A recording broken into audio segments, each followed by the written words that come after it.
নমস্কাৰ বন্ধু বান্ধৱীসকল জিকে বাই নলেজলৈ আপোনাক স্বাগতম জনাইছোঁ বন্ধু বান্ধৱীসকল আজিৰ কাৰণে বহুত এটা ইম্পৰ্টেণ্ট ভিডিঅ' লৈ আহিছোঁ আপোনালোকৰ কাৰণে যে অসম পুলিচৰ হ'বলগীয়া ৰিটাৰ্ণ টেষ্টৰ এক্সামৰ কাৰণে বহুতো দৰকাৰী প্ৰশ্নোত্তৰৰ আৰু তাৰ লগতে সেই প্ৰশ্নোত্তৰৰ লৈ আহিছোঁ আপোনালোকৰ কাৰণে আশা কৰোঁ ভিডিঅ'টো চাই বহুতো উপকৃত হ'ব আৰু প্লিজ চেনেলটো ছাবস্ক্ৰাইব কৰিব আহক আজিৰ প্ৰথমটো প্ৰশ্ন হ'ল একচেটিয়া বছৰত বিক্ৰেতাৰ মুখ্য উদ্দেশ্য হ'ল স্বাভাৱিক লাভ সৰ্বাধিক লাভ সাধাৰণ লাভ আৰু লোকচান ক'বলৈ গ'লে ইয়াৰ শুদ্ধ উত্তৰটো হৈছে আপোনাৰ বি নম্বৰটো সৰ্বাধিক লাভ খোজে আজিৰ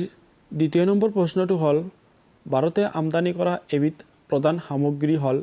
ৰাসায়নিক সাৰ চাহপাত প্লাষ্টিক চিমেণ্ট যে ইয়াৰ শুদ্ধ উত্তৰ হৈছে আপোনাৰ এ নম্বৰটো ৰাসায়নিক সাৰ ভাৰতে ৰপ্তানি কৰা প্ৰধান এবিধ সামগ্ৰী হ'ল ৰাসায়নিক সাৰ নেক্সট প্ৰশ্নটো হ'ল অৰ্থনীতি পিতৃ হিচাপে কাক বুলি কোৱা হয় Max Muller Karl Marx Adam Smith আৰু অমৰ্ত্য সেন ইয়াৰ শুদ্ধ উত্তৰ হৈছে আপোনাৰ চি নম্বৰটো আডাম স্মিথক আপোনাৰ অৰ্থনীতিৰ পিতৃ বুলি কোৱা হয় পৰৱৰ্তী প্ৰশ্নটো হ'ল পঞ্চবাৰ্ষিক পৰিকল্পনা ধাৰণাটো আগবঢ়াইছিল লৰ্ড মাউণ্টেনে ইন্দিৰা গান্ধী লাল বাহাদুৰ শাস্ত্ৰী আৰু জৱাহৰলাল নেহৰুৱে যে ইয়াৰ শুদ্ধ উত্তৰটো হৈছে আপোনাৰ ডি নম্বৰটো জৱাহৰলাল নেহৰুৱে পঞ্চবাৰ্ষিক পৰিকল্পনা ধাৰণাটো আগবঢ়াইছিল নেক্সট প্ৰশ্নটো হ'ল ভাৰতে প্ৰথমবাৰ কোনে বেংক স্থাপন হৈছিল পাঞ্জাৱ নেশ্যনেল বেংক সমবায় bank State Bank of India Hindustan ইয়াৰ শুদ্ধ উত্তৰটো হৈছে আপোনাৰ বি নম্বৰটো সমবায় বেংক প্ৰথমত ভাৰতত বেংক স্থাপন হৈছিল পৰৱৰ্তী প্ৰশ্ন হ'ল ভাৰতত পৰিকল্পনা আয়োগ কোন চনত গঠন কৰা হৈছিল 1950 মাৰ্চ মাহত এই নম্বৰটো শুদ্ধ উত্তৰ ইয়াৰ 1950 চনৰ মাৰ্চ মাহত স্থাপন কৰা হৈছিল পৰৱৰ্তী প্ৰশ্ন হ'ল ভাৰতৰ একাধিক পঞ্চবাৰ্ষিক গঠন কৰা হৈছিল কিমান চনত যে ইয়াৰ শুদ্ধ উত্তৰ হৈছে আপোনাৰ অপশ্যন এ নম্বৰটো মাৰ্চ মাহত নেক্সট প্ৰশ্নটো হ'ল বিশ্ব বেংক কোন চনত গঠন কৰা হৈছিল ইয়াৰ শুদ্ধ উত্তৰ হৈছে আপোনাৰ এ নম্বৰটো 1945 চনত বিশ্ব বেংক গঠন হৈছিল আজি নেক্সট প্ৰশ্নটো হ'ল অসম সমবায় এপে বেংক লিমিটেড কেতিয়া স্থাপন কৰা হয় ইয়াৰ শুদ্ধ উত্তৰ হৈছে আপোনাৰ চি নম্বৰটো 1948 চনত স্থাপন কৰা হৈছিল চি নম্বৰটো শুদ্ধ উত্তৰ পৰৱৰ্তী প্ৰশ্নটো হ'ল আহোম ৰজাৰ মুদ্ৰা মোহৰ আছিল কি 3 চকীয়া 5 টকীয়া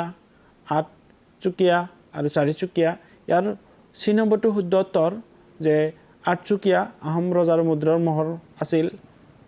চি নম্বৰটো শুদ্ধ উত্তৰ পৰৱৰ্তী প্ৰশ্নটো হ'ল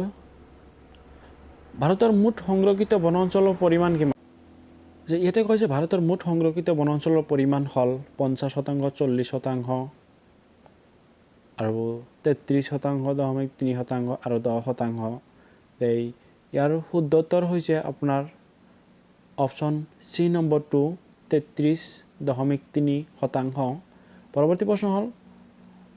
ভাৰতৰ জাতীয় বননীতি কোন চনত ঘোষণা কৰা হয় ইয়াৰ শুদ্ধ উত্তৰ হৈছে 1952 চনত বি নম্বৰটো শুদ্ধ উত্তৰ আৰু শেষৰ